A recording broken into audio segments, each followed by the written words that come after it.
Hi, live from Mary Esther, Florida, on my treadmill with my 25-pound ruck on my back, going for 3 miles, total of 42 out of 50 so far.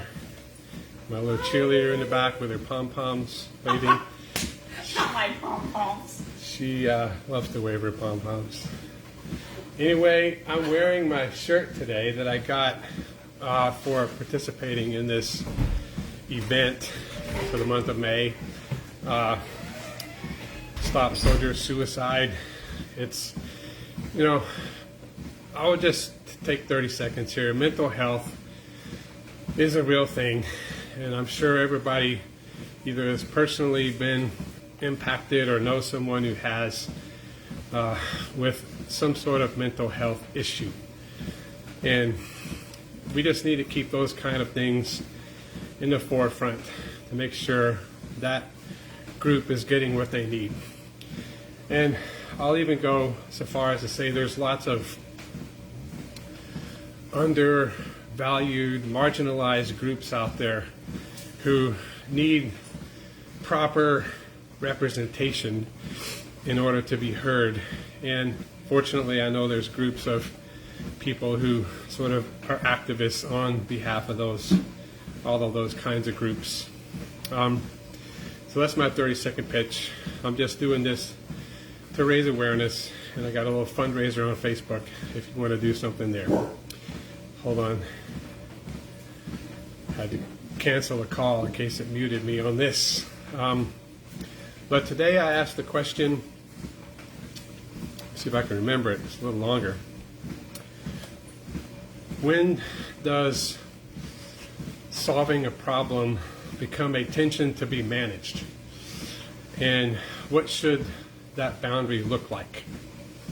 Well, just for transparency, I did hear this concept in a recent podcast where it was talking about tension in the workplace and how there can actually be a healthy tension. A couple of days ago I was talking about structural tension between you and a goal. Well, this is a little spin on that, and I want to really spin it into relational tension, relational problems, because all of us have had relational issues in the past.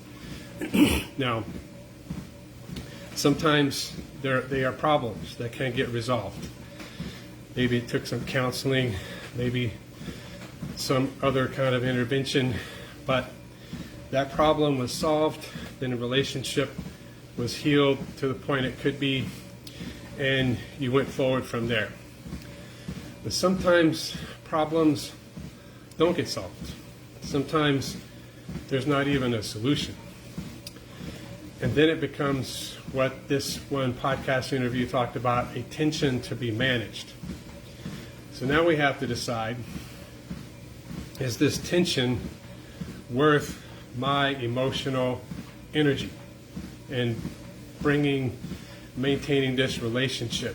Is this relationship that important to me that I want this tension in my life and have to manage it instead of working through it somehow?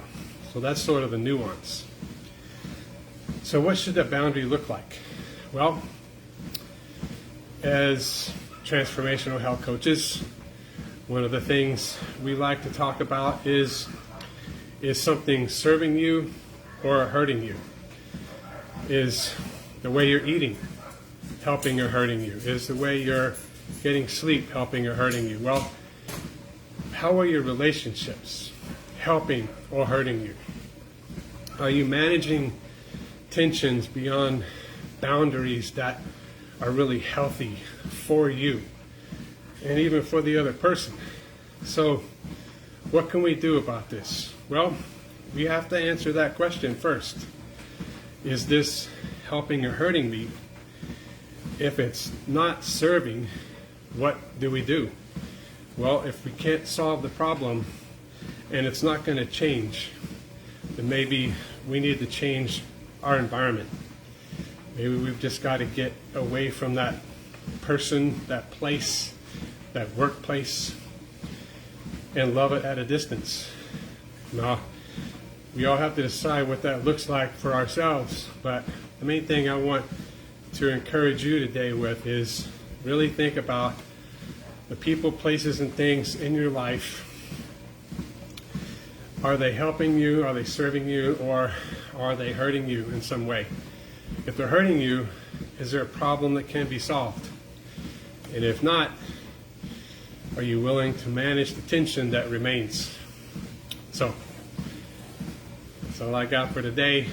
Go out there and have a happy Tuesday, and I'll see you next time.